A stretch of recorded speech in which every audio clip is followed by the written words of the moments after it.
sister in less than a minute. Well, school starts in less than a week, and this past weekend's pair of mass shootings once again putting safety on the forefront. Spectrum News 13's Greg Angel is joining us live here in the studio with a look at how districts are preparing and the two things that every parent needs to know right now. Yeah, and Tammy, stunning when you consider the numbers here. Since the year 2014, at least 53 people have died in mass shootings just at schools, including Florida State University in Tallahassee and Stoneman Douglas in Parkland. Shootings have become all too common, but asking the right questions can make parents, students, and staff prepared.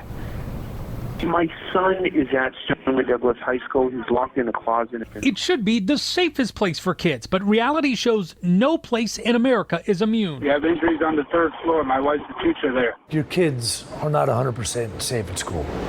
And the reason I say that is that parents have to understand it can happen to you. Michael Haggard is a longtime safety expert and attorney, now representing 3 Parkland families. That's the sole goal of most of these mass shootings and these assailants is to kill as many people. They are acts carried out at nightclubs, churches, and schools across the country.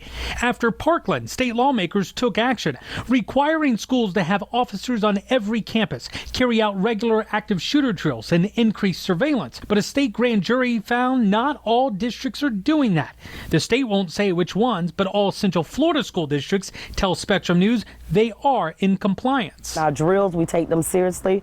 We do pretty well with it. April Cobb is a mother and a teacher of 20 years. She says the first thing parents should do is have a conversation with their child. And if we keep that level of communication and those relationships to where they're not afraid to come and share when they hear things, we should be good. We've accepted security. Michael Haggard says the second thing parents should do, have a conversation with their child's school. Know the ins and outs of their safety policies. Understand what their procedures are. How do you gain access to that school? What is the level of access control? What's their lockdown procedures?